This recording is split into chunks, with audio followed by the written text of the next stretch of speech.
Will you consider this? You're going along in life, trying to figure out exactly what you want to do, and that is exactly what Aaron Comte figured out in kind of a circuitous way. So, Aaron, welcome. Springdale Executive Director, Administrator, what is your title? My title is General Manager. General Springdale Manager. Cemetery. Okay, all right. Sorry I goofed that up. Anyway, so you were not born here. You're born in the South. So where in the South? I was born in Arkansas, actually. Okay. Yeah, my parents moved there after they were married. They met in Peoria. My mom's from here. So my first couple years were in Arkansas, and then we moved to Southern Illinois, and then gradually came back up to Peoria when I was about, I think, 8 years old. Okay. And grandparents were still here, so you got to...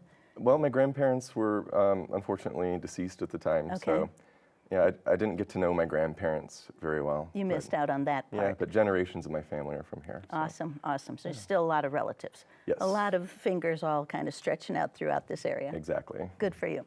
All right, so then tell me, young Aaron, 8 years old, grew up here then. Where'd you go to high school? Peoria Christian School. All right, and from there you went to? I did some time at ICC. I was studying French. You did some time? Did some That's time. pretty funny, okay.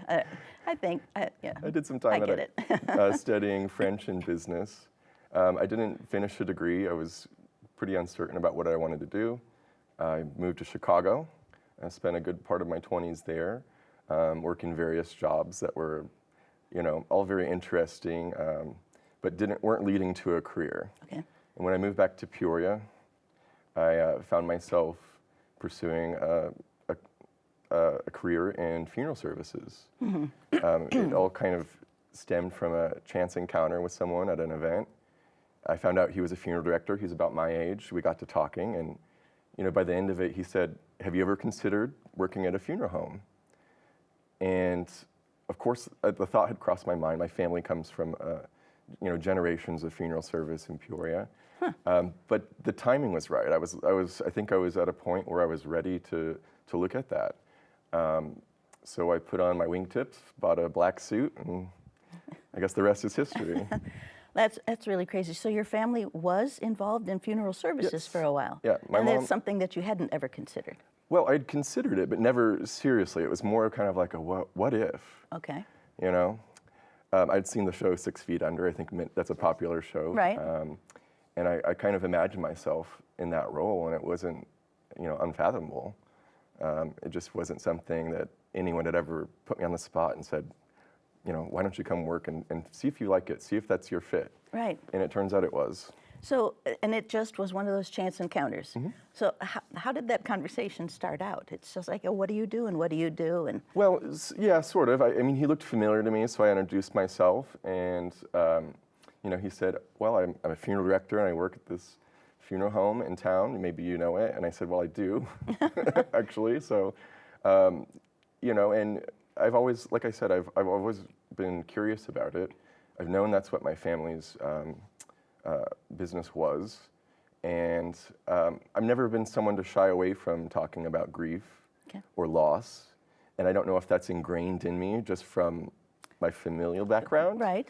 Or if that's just something unique in my nature, and it's just the combination of the two. But something about it just feels like, it felt like that was exactly where I needed to be at that time. All right.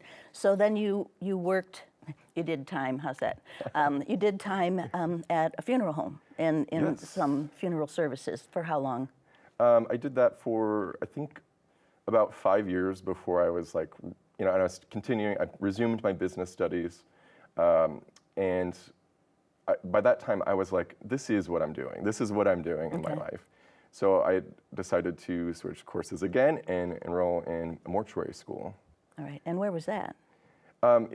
It's actually Worsham College in Chicago. Okay. So I was able to take, this is post-pandemic, so I was able to take a good part of my classes online, mm-hmm. and then drive up to the city, periodically to take, in-class classes. Okay, instructions. Mm-hmm. Okay. Well, then the Springdale job came up, so you applied for it, and how did that all work out? Well, I got a phone call one day from the deputy coroner, and he said, I hear a whispering that they're looking for a new director at Springdale. They want someone young with funeral experience who has a lot of passion for Peoria. And he said, you're the first person that popped into my mind. You're there all the time. You're always posting pictures on social media, and I know you've done the history. I've done the history tours a few times. So I thought, yeah, right. Like, there's no way that I would get chosen for that role. And the more I thought about it, it just became my obsession. I thought, this is it. This is my destiny. This feels like this would take all of my gifts and talents and my passion and put it towards something very meaningful to the community and something very pure, which is Springdale. Springdale is, to me, represents something very pure and that needs to be protected. And there's so much beauty there. And they've done a fantastic job. The previous manager, Mark Batuzak, and the Springdale Management Board, they've done a fantastic job. If you rewind 25 years ago, Springdale was in desperate need of help. Right. So we've come a long way. The cemetery's stabilized, and they've found ways to find funding to continue beautifying, and it's a beautiful place. It doesn't need a lot of help, but when I go through there, I'm seeing all the ways I can help improve it and really make it shine, brighter than it ever has. So it is, how many acres? It's huge. 254 acres. Right, and then there's 6 miles of road in there? Over 6 miles of roads, yes. Crazy. Yes. Well, I don't want to go there in the dark because I would have to spend the night. Well, because it's confusing to me. I've been there during the day, trying to find Soldier Hill and all that, and it really is quite interesting. Yes, but beautiful. Now, you also have some prairie land grasses that. Yes. Tell me about that project, because that was established in the 1800s. Right. So, I guess a little brief background. 1840s Peoria. You had lots of small cemeteries kind of scattered throughout the downtown area where everyone lived. They were small. Some of them were even more, I would say, informal. It would just be like the graveyard. Right. Or, the city cemetery. Or with a church. Right. Exactly. So, you had all these small kind of, a small network of cemeteries, but as the city, I think, doubled in size in just about a decade, this is the peak of the Industrial Revolution. I think we as a community started to realize we're running out of space in these small graveyards. We can't just keep, improvising. Because we need a plan. Sprawl. I guess urban sprawl is what we call it now, but. Exactly. And when you're confined there just below the bluff and just right above the bluff, it's kind of like there's not a lot of, people have to quit dying. Spaces. Yeah, right. exactly.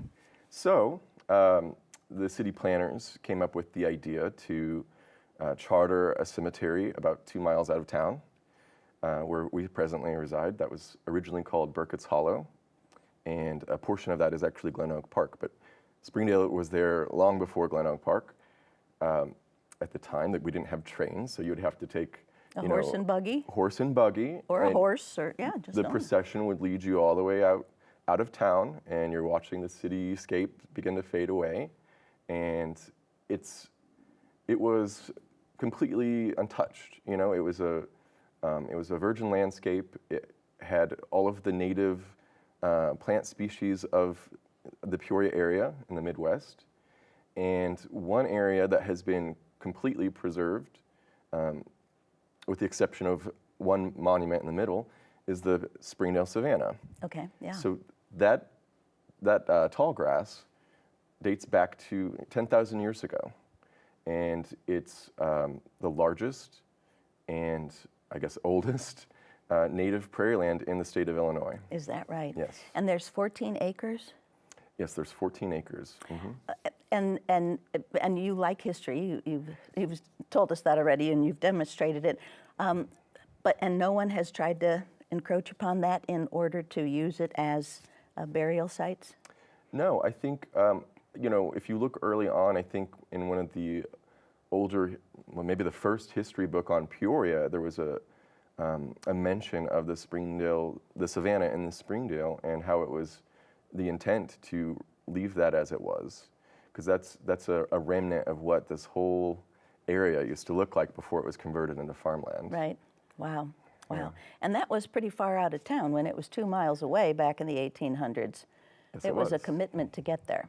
Well, and it was part of this suburban, rural cemetery movement to establish, for a larger city to establish a rural environment for their cemetery. And it was, again, this precedes the Park District. This was a place where people could go out of town, even if they weren't going there for a burial. They could make the journey. Maybe it's a Sunday picnic, to walk, along the creeks and the paths and the trails and the bridges, and take in the natural beauty of the area, and to stare in awe at these like massive monuments and beautiful works of funerary art. Mm-hmm. I mean, that was an outdoor museum for them. It really was. So you said, well, as we spoke about you coming on to the program, that there's all kinds of things going on there. And I know that you have the Veterans Special, the Unidentified, Unmarked Veterans Yes. Project. Tell me about that, for starters. Well, the Captain Roy B. Tisdale campaign for unmarked veterans. So I should probably tell you who Roy B. Tisdale is. Roy B. Tisdale was an African-American soldier in World War I. He fought in France as part of the Black Devils Regiment, and they were known for their tenacity and their bravery in combat. Tisdale was wounded. He was awarded a Purple Heart and the Croix de Guerre, which is the French Purple Heart. French Purple Heart's the highest honor you can get, and a host of other medals. He was a well-decorated military veteran, and he returned home and died, unfortunately, at a pretty young age, at 35 years old. He left no family, but the African American community really respected his service, and they named their Legion Hall after him, the Captain Roy B. Tisdale Legion Hall.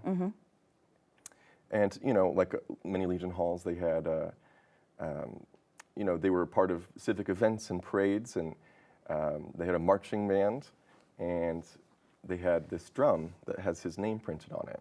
Well, earlier this spring, a gentleman contacted me. I had no idea who Tisdale was. He contacted me and he said, I found a grave that needs some maintenance. He mentioned the name, and I looked it up, and I went out there and looked at it myself, and it was a veteran's tablet. They're pretty tall, usually about 3 or 4 feet. The white one? The white marble tablets. Right. And this was sunken down with about a foot of it sticking out of the ground. Okay. Maybe a foot. So clearly I recognized that this needed some attention, and as we got to talking, I realized that he's not related to Tisdale. Now, normally families are responsible for maintaining their... Or letting you know if something needs to be done. For bringing it to our attention. Right. So I said, well, what connection do you have here? And he said he had come across this bass drum from the old Tisdale Legion Hall marching band. Okay. He had seen a post on Facebook. It was kind of left in an alley somewhere for the garbage, and he rescued it. He's a drummer, and he's a history enthusiast, and he rescued it, and he's like, Captain Roy B. Tisdale, who's that? What's the what's the story behind this? And he went down a rabbit hole of just some really fascinating stories that I don't have time to get into. Well, you're going to have to give me his name because I have to have him on the show later. But let's hear the rest of this story. Well, the drum was in dire need of restoration. The calfskin, I'm trying to think of, the face of the drum had been split. It was split open. Repair. The structure, the hardware was all original and intact. So he did some research trying to find out who could restore an artifact like this. Right. He found this popular YouTuber who's got close to 2 million followers on YouTube. The guy normally specializes in restoring old paintings that have been ripped or damaged. Sure. So he So that contacts kind of canvas or whatever it is. they have. Exactly, Okay. yeah, that type of material. So he asked him, and the guy said, absolutely not. And then then he Bugging him. started to share the story behind Tisdale and the Legion and all this. Then the guy said, well, okay, I'll do it this once. Okay. So he restored the drum, and this was around the same time I had just met the gentleman. So actually, if you go to our website, we have an article on Tisdale. You can read more about him. Okay. And you can watch these restoration videos. They've gotten almost 500,000 views. All right. And the comments have been just overwhelmingly, people are moved by this story. Okay. Well, real quickly. Yes. So on your Facebook page, or is it on your website? On our website. Okay, so give us the website really quickly so we don't Yes. forget that. That's www.springdale Cemetery, T-E-R-Y, right. .com. Okay, all right, good. Okay, so continue the story. So this man managed to restore it, and Yes. and the story of Tisdale. Yes. So through all of this, we had lots of conversations, and at the same time, our resident Springdale researcher, who's a volunteer, he brought to my attention a list of 50 veterans that are buried in Springdale that have no headstone marker of any kind. Now, the VA provides a free bronze plaque, so it's just a matter of filling out paperwork and applying for the monument to be shipped to us. But then there comes the issue of you can't just put a bronze plaque on the ground. We need to purchase a granite stone backer and then attach the bronze to it. Right. So I said, well, what do I What do are we with going to this? do? Yeah, thank you for Well, this challenge. As I was talking with Eric Smith, the gentleman who found the drum, it just sort of seemed like, well, here's this issue and here's this issue. Tisdale represents someone who's, thankfully our Soldier Hill area is maintained by By a local lot of vets. volunteers. You have quite a core of volunteers. But there are veterans all throughout the cemetery. So what do you do about them when there's no family left to protect their legacy? All Tisdale had left was his headstone and then this drum. These are artifacts that speak to his legacy. Well, we just decided, hey, let's put these things together. This falls under the same umbrella of continued maintenance and in honoring the service of these veterans. So we named it the Roy B. Tisdale Unmarked Veterans Campaign. What an honor. And this Memorial Day, I revived this drive-through tour that we had done during the pandemic. We did a little refreshing. I printed out, yard signs that have these. I chose a section where there was a handful, kind of in a cluster. Right. And we printed out signs to place on their graves, and another sign by the road that explains the campaign and has a QR code for people, so they can contribute to the cause. Wow. And so at least, What an although they don't honor. have a permanent marker at the moment, that we at least have a temporary marker for some. And as we raise the money to move forward with this, we'll just keep going down our list. Right. How much do you need to raise? What is your goal? The goal is set at $20,000. That figures $500 per granite marker, and for about 50 people. So, he still continues to find more people too. Right.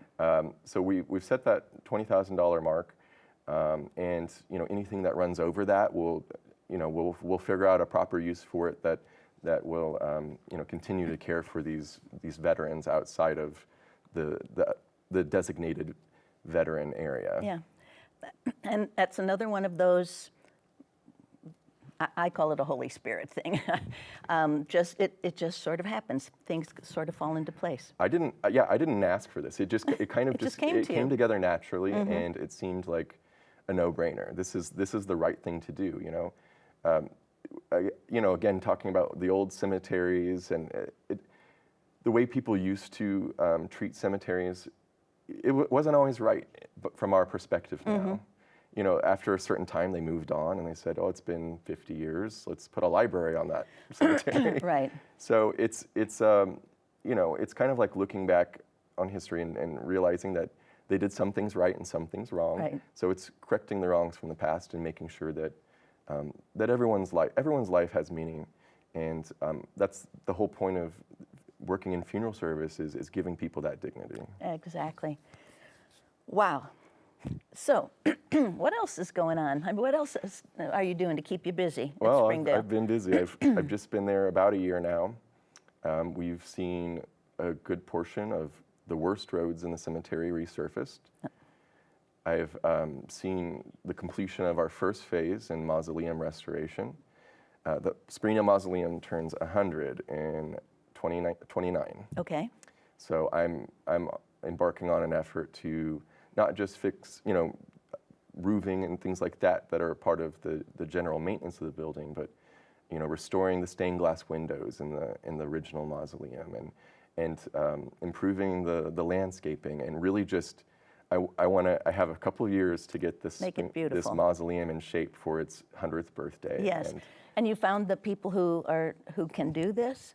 You have local artisans that can Well, do all it's this? specialized work when you're talking about particularly with the copper roofing. So there was a company from St. Louis that is. You have to take bids. Yeah, exactly. So Okay. So the whole process is, I've never done something like this before. So it's talking to a lot of people and getting a lot of answers to my questions to feel it out and find the path forward. So we're moving forward towards that goal. On top of that, we've brought back some of the programming that maybe fell off after the COVID pandemic. Right. In a couple weeks, we're bringing back the history tours. Right. That's the first 2 weekends in And you said October. you did some of those. You did the. I did that 2 years. Okay. I portrayed Springdale, notable Springdale residents. Okay. And then October, will there be more? There's always some Halloween kind of event there and reenactments. And that is the history tour is Okay. the reenactment. Okay. The Historical Society does their own bus tours. Right. I think it's a Haunted Peoria Yes. bus tour. So they pass through Springdale. We have a couple of non-for-profit events there as well, including the Screaming Pumpkin Race. We have, we just wrapped up the season for our Sunset Yoga through Soulside Healing Arts Yoga. yes, Don't worry, there's plenty of space that it isn't graves. you're not on top of a grave, Right, right? no, but it's been really great to get involved with them again and bring people back to Springdale to enjoy the nature and to really interact with it in a meaningful and spiritual way. Yeah. But we're talking about maybe doing an event closer to All Souls Day, like we did last year. Okay, that's lovely. That is lovely. So, all in all, you're satisfied with this turn in your life that brought you to Springdale, and this is your future? Because said you're it- young you said it and well, able to yeah. do it. Okay. Well, Yeah, I have a lot of vision for Springdale. Some of that I inherited from Mark Matuzak. He was Okay. a man of great vision, and he certainly left his mark there. He did a fantastic job, elevating Springdale's image of grandeur. Well, so that sets the bar high for me. I have, I think, plenty of time to continue pursuing my goals. And Lord knows the list runs on and on and on. It'll take me years to get through all of my plans there. well, good for you. Good for you. Well, it sounds like Springdale is in good hands, and people should visit it just for the beauty. The opening gate is beautiful again, and to watch the progress on the mausoleum and also of the unmarked graves. Yes, and we're hitting peak fall soon, so the leaves will be changing, and I highly recommend, if you've not been to Springdale or if you haven't been in a while, you want to be paying attention the next couple weeks, because we have so many trees and it's all about to start turning into a beautiful, This is the time. spectacular show. Well, thank you so much, Aaron. You're Thank you. wonderful. Keep up the good work. Thank you, it's great to meet you. Nice to meet you too, and to talk to you. And he's got some ideas for me for future shows, so I hope you enjoyed hearing his story and the story of Springdale. And until next time, be well.